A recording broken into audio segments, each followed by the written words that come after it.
children of Israel afraid to hear the voice of God? This is the question we seek to answer today as we continue our verse-by-verse study of the book of Exodus on walking through the Bible. His word, the glory of his cross. If you have a Bible with you, you can turn to Exodus chapter 20. We're going to be reading from verses 18 to 26. If you don't have a Bible, don't worry. Just follow along with us on the screen. The version that we'll be reading from is the New King James Version. So, Exodus 20, beginning of verse 18. Now all the people witnessed the thunderings, the lightning flashes, the sound of the trumpet, and the mountain smoking. And when the people saw it, they trembled and stood afar off. Then they said to Moses, "You speak with us, and we will hear, but let not God speak with us, lest we die." And Moses said to the people, "Do not fear, for God has come to test you, and that his fear may be before you, so that you may not sin." So the people stood afar off, but Moses drew near the thick darkness where God was. Then the Lord said to Moses, "Thus you shall say to the children of Israel, You have seen that I have talked with you from heaven. You shall not make anything to be with me, gods of silver or gods of gold, you shall not make for yourselves. An altar of earth you shall make for me, and you shall sacrifice on it your burnt offerings and your peace offerings, your sheep and your oxen. In every place where I record my name, I will come to you and I will bless you. And if you make me an altar of stone, you shall not build it of hewn stone, for if you use your tool on it, you have profaned it. Nor shall you go up by steps to my altar, that your nakedness may not be exposed on it." In this chapter, and in every chapter from now on in the book of Exodus and Leviticus, we have the children of Israel at Mount Sinai to receive the law of God, which will become to be known as the law of Moses. Oftentimes, people associate the law of Moses as simply the 10 Commandments, with the rest being the ceremonial law. This is usually done by people today who teach that one has to follow the 10 Commandments in order to be Christians, but does not have to observe the parts of the law that deal with animal sacrifice or observance of the Jewish feast days, for they were simply ceremonial. What we're going to find in chapters 21 through 23, however, was that which was revealed was part of the book of the covenant that God made with Israel, and therefore fully part of the law of God. That would include the sacrifices that the Lord described here at the end of chapter 20. James 2 verse 10 would remind us that if we follow the whole law yet fail in one point, we are guilty of the whole law and are deserving of punishment.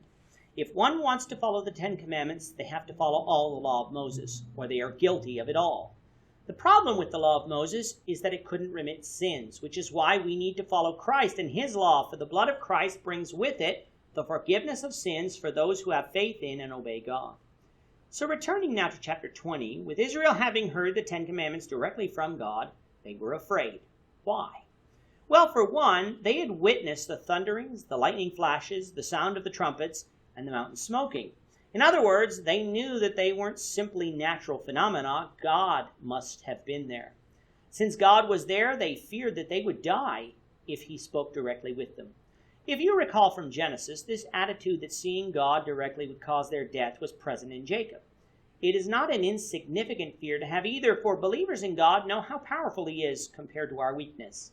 They know how holy he is compared to our sinful state. And they know that as sinners we are worthy of death. Knowing all of this should create in us a sense of unworthiness to stand in the presence of God. And today, by ourselves, we are unworthy to stand before God. But because of Jesus, if we are obedient to Christ, we have been forgiven and can therefore stand in the presence of God without fear. Back in Exodus 20, the children of Israel did not possess this confidence, so they requested that Moses speak to God and then tell them what the Lord had said. Moses responds by telling them that they shouldn't fear, for God speaking to them directly was a test, so that they would respect the Lord and not sin. It is easy to hear the words of Moses and not follow them. Today, it's easy to hear the words of the preacher and not follow them. However, if the thundering voice came from heaven and spoke those same words, we would have a different attitude. God wanted the children of Israel to follow him, so in the beginning, he spoke to them directly. God would, however, beginning in verse 22 in this chapter, begin to deliver the law of Moses to Moses alone, who would then write it down and deliver it to the people. Verse 21 says that the people stood afar off while Moses drew near the thick darkness where God was. This does not mean that Moses went to the top of Mount Sinai. That would come in chapter 24. It just means that Moses was in the presence of God and away from the people, so they wouldn't hear what was said. Verses 22 to 26 have to do with the directions for the altars that Israel would erect to sacrifice their offerings upon. He begins by repeating to Moses what he said in verses 1 to 4 of this chapter, in that Israel was not to worship other gods, nor were they to serve idols, whether to other gods or to Jehovah. The next set of instructions concerned the building of altars. As we'll see later, there would be specific instructions for the altar of the tabernacle, but this related to other altars. Children of Israel were not to erect altars anywhere and everywhere, but there would be times when altars would be erected that were not at the tabernacle or temple. Those altars were to follow these instructions. They were to be simple. They were to be made of earth, or if they were made of stone, the stone would not have been cut, for if a tool was used on it, the altar would have been profaned or defiled. These altars, in other words, were to be made with natural materials, not ones made to look fancy or to make the altar look like idols. These altars were also not to be elevated so that their nakedness would be revealed.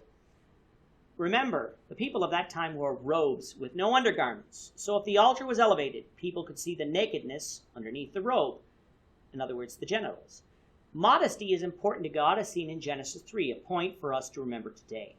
With that, our time is up for today. Lord willing, we hope you'll join us for tomorrow's discussion of Exodus chapter 21, verses 1 to 11, as we continue our walk through the Bible, one verse at a time. Thank you for watching today's episode. We hope that you found it edifying and ask that you not only subscribe to our channel and podcast, but that you like and share this episode among your friends, so that the saving gospel of Jesus Christ can go out to the whole world. Of his cross.